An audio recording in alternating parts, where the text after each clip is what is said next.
সকলোৱে জিলাপি খাই ভাল পাওঁ নহয়নে বাৰু? ঘৰত বনোৱাই হওক বা দোকানৰ পৰা অনাই হওক, সকলোৱে খাই ভাল পাওঁ।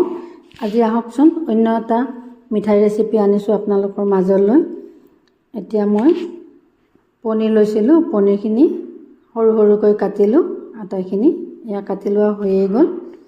এতিয়া চেনি 1 কাপ লৈছিলোঁ, এয়া মিক্সাৰ মেচিনত ধুনীয়াকৈ পিচি ল'ম।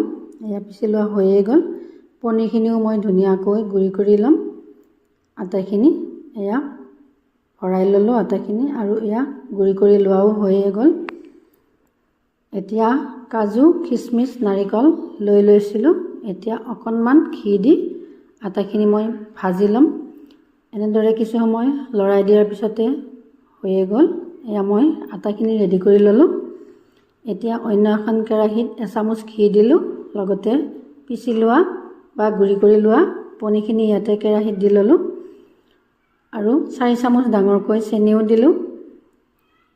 এয়া চেনিখিনি দি লোৱাৰ পিছত মই পাউডাৰ গাখীৰ এবাটি দি দিলোঁ। এতিয়া ভালদৰে লৰাই থাকিব লাগিব। এনেদৰে কিছু সময় লৰাই থকাৰ পিছত চেনিখিনি গলি গৈছে।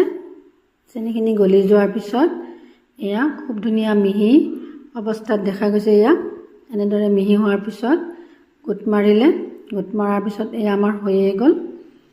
এনেদৰে কিছু সময় লৰাই থকাৰ পিছতেই হৈয়ে যায়। প্লাষ্টিক এখনত লৈ ল'লোঁ, মই ঘি সানি লৈছিলোঁ, আৰু মদকৰ ফ্ৰেমটোতো মই ধুনীয়াকৈ ঘি সানি ল'লোঁ।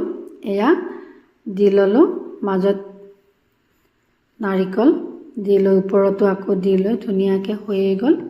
অকণমান হেঁচি দিব লাগে, নহ'লে ফালি থকা অৱস্থাত হৈ যায়। আৰু এটা বনালোঁ, এনেকৈ ওপৰত দি ধুনীয়াকৈ হেঁচি দিব লাগে। এয়া হৈয়ে গ'ল আৰু এটা। এনেদৰে মই আটাখিনি কৰি ল'লোঁ। এনেদৰে হৈ যোৱাৰ পিছত আপোনালোকে ফ্ৰিজত থৈও ৰাখি খাব পাৰিব, নহ'লে এনেকৈ টেমাত ভৰাইও ৰাখিব পাৰি। ভিডিঅ'টো চোৱাৰ বাবে ধন্যবাদ। পুনৰ এটা নতুন ভিডিঅ' দিয়াৰ আশাৰে আজিলৈ এৰিছোঁ।